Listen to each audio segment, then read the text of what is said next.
Warhammer 40,000 Darktide has a lot of hype behind it. Fat Shark, the same studio that brought us Warhammer Vermintide 1 and 2, has brought their winning formula into the 41st millennium with Darktide, slated for release September 13th of this year.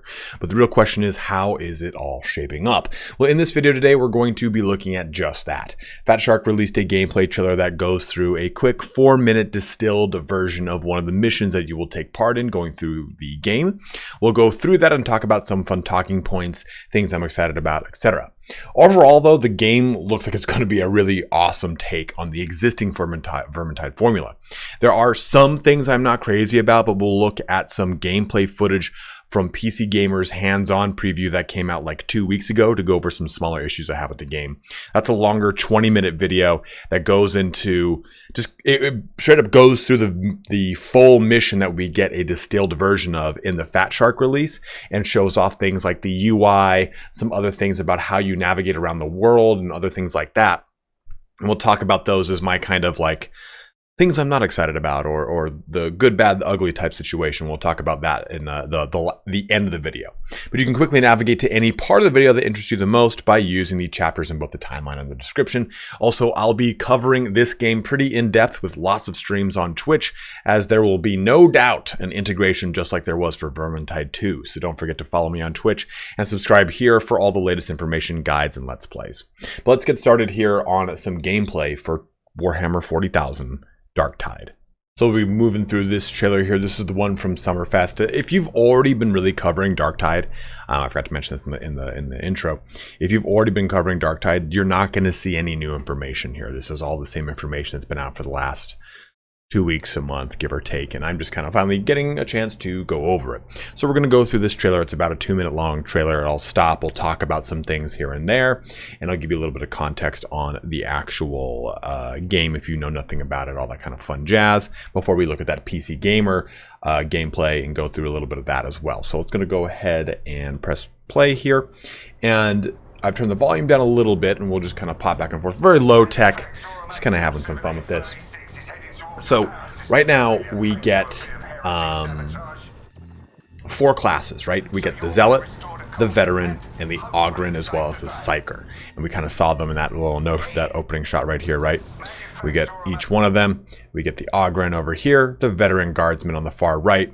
Then on our left, we get the Psyker as well as the Acolyte, or I'm sorry, the Zealot. Now the Zealot is not going to be using psychic abilities in the same way that, of course, the Psyker would. The Psyker is, if you don't know anything about Warhammer 40,000, think of the Psyker as a mage. It's just the easiest correlation to make. So we're going to see characters that are going to be more of a bruiser with the Ogryn, more of a range specialist, but also ability to actually fight things with a chainsword with our Veteran. So a nice kind of mix of characters. The Zealot seems to be more of a warrior priest style character, using a big two-handed power or thunder hammer and just going to town on things. And this mission kind of plays a lot like we've seen the stuff with Vermintide, where you're going to be doing some initial placements of like, oh, get this battery, place it here, over and over and over. And there you go. You get all 4 of them kind of looking all nice and neat. I do really like the ambiance, because we're now at the very bottom of an in the deep dirty of a hive city, in the underhive, and so you can have a lot of fun with that and go a lot of different places. The game looks and feels a lot like Doom Eternal, or Doom for that matter, which I mean, look at that right there, right? Like, and that makes sense, right? Because from the people that are on the team, a big one of them is for a former Doom or Doom and Doom Eternal developer from id Software, so you can see that kind of coming out. So if you look in the lower left corner, kind of blocked by this little stuff right here, you can see kind of which character we're looking at right now. So if you see this is the Ogryn, so you see him going to town with this auto gun, or the shotgun for that matter. And then for this guy, you can see this is our Imperial Guardsman. It's got that same insignia on the lower left here, and he's going to town with his chainsword. Then we can see the Psyker going to town here with his force sword of some sort. And the Acolyte has a little statue in the lower left. But what's fun about this, I think, is all that right there, that's actually a really good example. It plays into exactly the way that Vermintide plays. So watch this part. You'll see he's got his gun. He's going to pull out his little Ogren knife dagger sword because they're huge lumbering beasts. And then he does a block, he does a push, very similar to how you'd actually play in Vermintide. So watch this. There's a swipe, a block, and a push. Exactly what we get. Here with the Guardsman, we get almost like a Call of Duty-esque gameplay, which I actually really like. So let's watch this kind of go and unfold. So if you do want to kind of play that more ranged character, you get this to take advantage of. Get some placement of some objectives. This cool little way to hack things, which I think is pretty cool. Wading through just hordes and hordes and hordes of corrupted beings. You get a cool charge ability as well with the Ogren, which is kind of fun. This right here. We got this already too with the Empire Captain. And the Psyker using its abilities, which seems to be really cool. Now, this right here, we have a bunch of different style of special monsters. If you've played Vermintide, you know what I'm talking about. If you've played Left 4 Dead, you know what I'm talking about. But right now we're on the Acolyte. You can watch her charge up her hammer here and then slam it into the back of this. I think it's called a brawler or a bruiser or a brawler. And the brawler kind of seems to be to fit very similar with the Vermintide Storm Vermin, an armored opponent that needs to be smashed apart. And it can't just simply be just swung at normally because it's armored from head to toe. You can see this kind of coming to town, and wham! It even sounds like Captain Price from Call of Duty. And again, they're gonna be placing this as part of the mission objectives here. And I like this ability because we saw the Psyker use the ability on the ground, right? It's right about here, so right here. You saw it's coming down, it's gonna boom, explode. And if we jump forward here to about 134 or so, we can see the Psyker, rather than focusing it on the ground, it's focusing directly on the head of this enemy. Boom, explodes it. And again, more of the gameplay here. So I do wonder how this kind of plays out. So the Guardsman seems to have some sort of ability or some sort of capability. And if you know in the comment sections, by all means, let me know, where they can see the outline of... it looks like they can, even the Ogren can see it. Okay, so this seems to be like, okay, hey, these are my allies. We can see that outline right there. Places this is all part of the mission, and we get more. But take a look at the way that the Psyker kind of wades through things. So with the Ogren, we had the standard Vermintide push, right? You just kind of push things back. But with this is the Psyker. Look, you get this like force push ability basically where it kind of stuns and staggers them before going to town. Like you get like a 1-2 punch out of it. It staggered them. Then I don't know if you had to walk through and then press another ability to get that explosion afterward. But that seems to be a really, really great ability. The Psyker, I think, is going to be probably the fan favorite along with the Veteran. I think those two are going to be the ones that people play the most. Much like with the Wood Elf in Vermintide, that seems to be the one that people defaulted towards because it was just very fun. And we get kind of a cinematic portrayal here at the end. We get what was that? Oh, okay. We get this corrupted Ogren right here, which is pretty cool. So a lot of really cool stuff kind of sampled to us in this trailer. And I think that this trailer sets a really good pace for how this game's going to play. Do you want to play the kind of Call of Duty-esque character that's kind of running and gunning and shooting people down? Well, you've got that capability in the Guardsman. Do you want to play something a little bit more, something that feels maybe a little bit more Vermintide? Well, you get that with the Zealot, which I really like. Do you want to try and play something that's got a bit of a hybrid ranged as well as melee capability?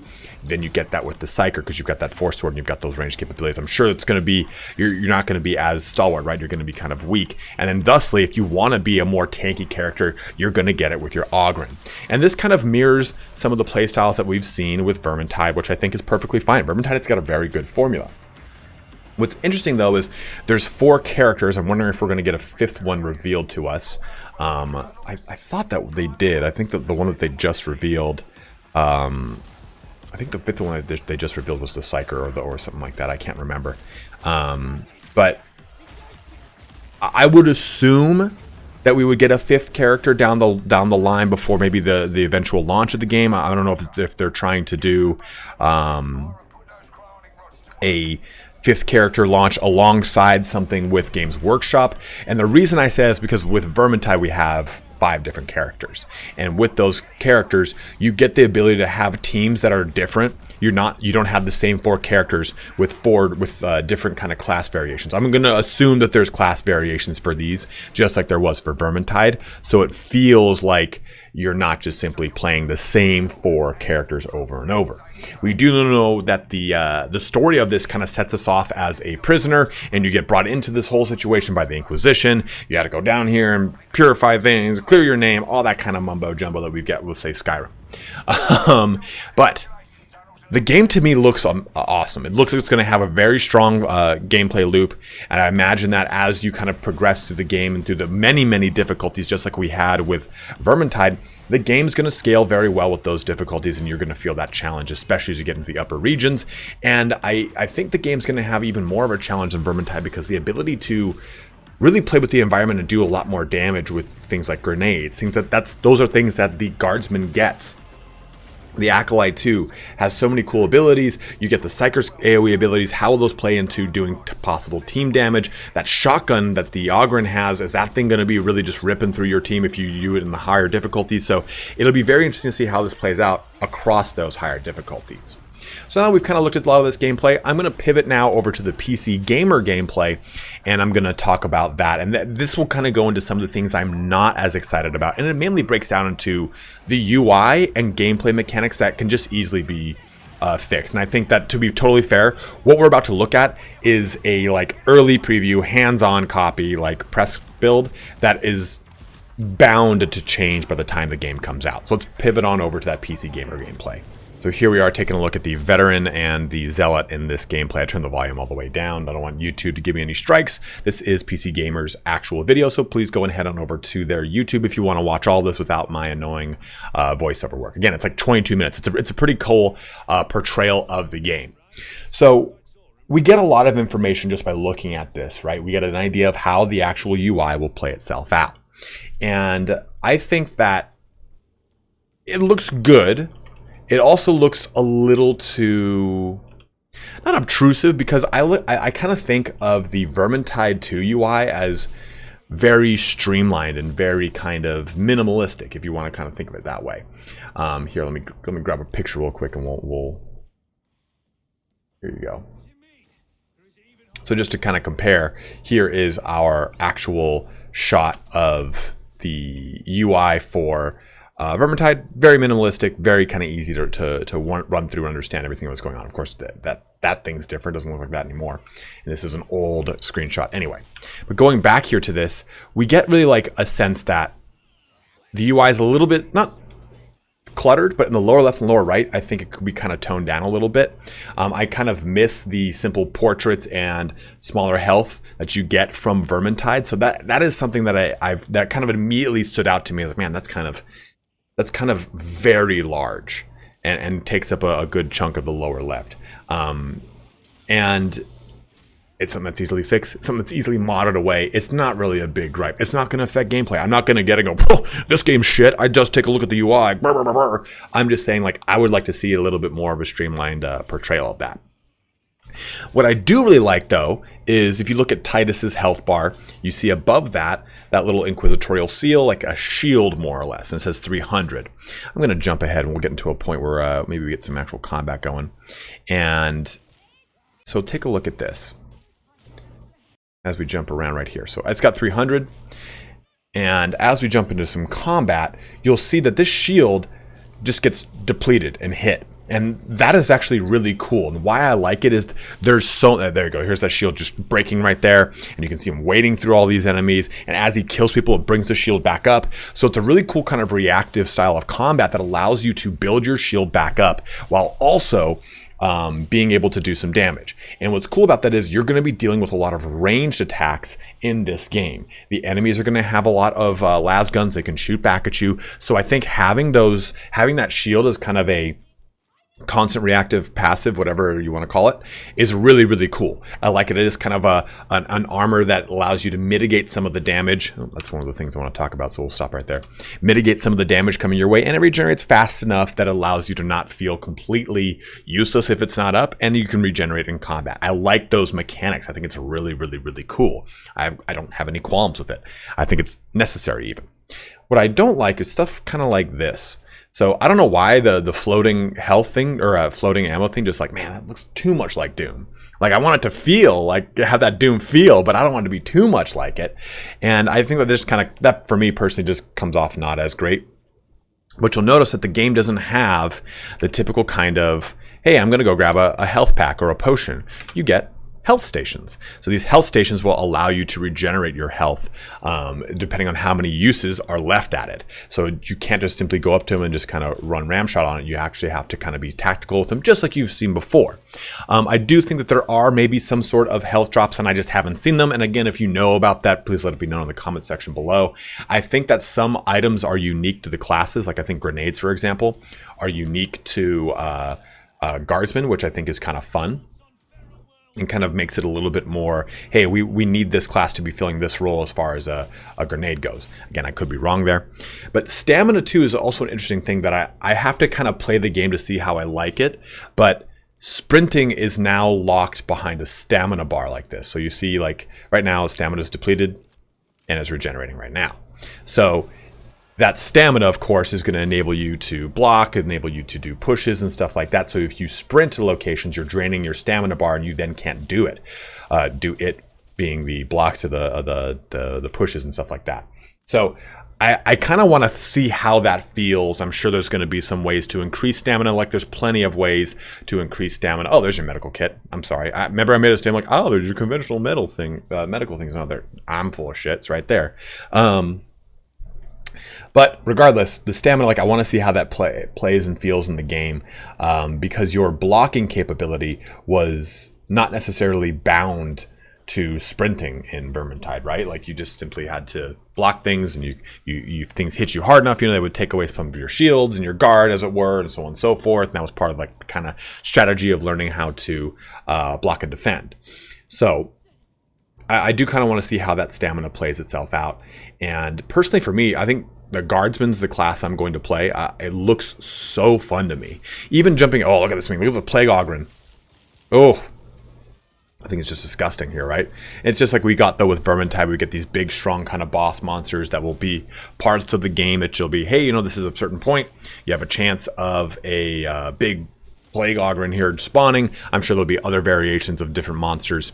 But it's going to be interesting to see how these grenades play themselves out, because they're going to be really, really, really tedious, I would imagine, when dealing with the harder difficulties and you're not getting blown up by people, depending upon their scarcity. The two types of grenades in Vermintide were scarce enough that people, I think, kind of fell into that trap of not using them all the time. So it wasn't as terrible. But if the Guardsman just has tons of grenades at their disposal when you're playing in a public user group, a PUG as it typically is called, that might be pretty rough. Some blueberry might be chucking grenades nonstop. You're like, man, dude, I keep dying because your ass keeps killing me. So I want to see how that kind of plays itself out too when it comes to the scarcity of those on higher difficulties. There's that brawler getting hacked apart. Now there is an alternative fire that the PC Gamer reviewer doesn't seem to be using as much, but you can actually turn on the chainsword and just rip through an opponent. A lot of weapons seem to have alternate fire that doesn't seem to be used too well in this video. That's okay, that's not a big deal. Let's jump ahead here to the Zealot. As you can see, the Zealot just kind of smashing things with a hammer. This is like the ending culmination of this fight, and she's using an auto gun, it looks like, too, which is kind of it looks more like a standard assault rifle. There you go, small clip. So it looks like small clip and large clip. I don't know if that's the size of ammo or the size of how much ammo you're getting back. It looks like it's probably just universal, to be honest. Oh, that's I can see now that the Zealot has a ammo bag that they can give away, and I know I read that somewhere, and I just saw the icon on the lower on the right side that shows it. And obviously too, we get grenades on the Zealot as well, so it looks like the Guardsman doesn't have those, just kind of relegated to them, so which is kind of nice. But regardless too, I do really like that hacking method, right? Like, okay, this is how you're gonna do it. So it kind of adds a little stress to points in the game. You have to, don't mess it up. Like, I like this as a kind of way to add a layer of complexity and add a layer of again, stress to this environment, rather than just simply, okay, wait the time down. I do really like that. I think it's going to be pretty fun to kind of play through that. But this is an overall breakdown of what we've seen with Darktide already. And I think the game looks like it's going to be really awesome. I'd love to find more information about how we'll be doing collectibles, stuff like tomes and stuff like that, what we've had with Vermintide that have been a huge part of the replayability and getting better loot, and how that all kind of factors itself out. I think finding out those little details is going to be really fun. We're not too far away, right? We're coming to the end of June, so we got to go through July and August to make it to September, so that we can finally jump in onto some Darktide gameplay.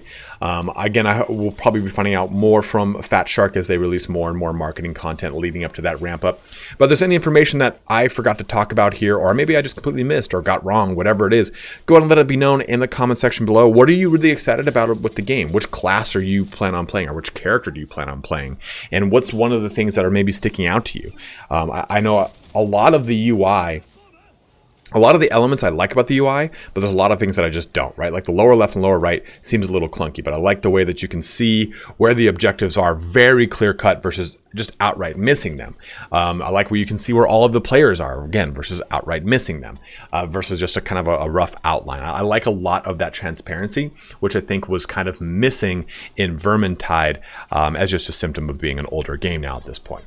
But as always, guys, thank you so much for watching here today. Super stoked on Darktide. Going to be covering plenty of it, and we will be having lots of streams and Let's Plays. I'm sure Indie Pride and I will be jumping into this if you have seen his channel. But as always, thank you so much for watching here today. Have a good one, and take care.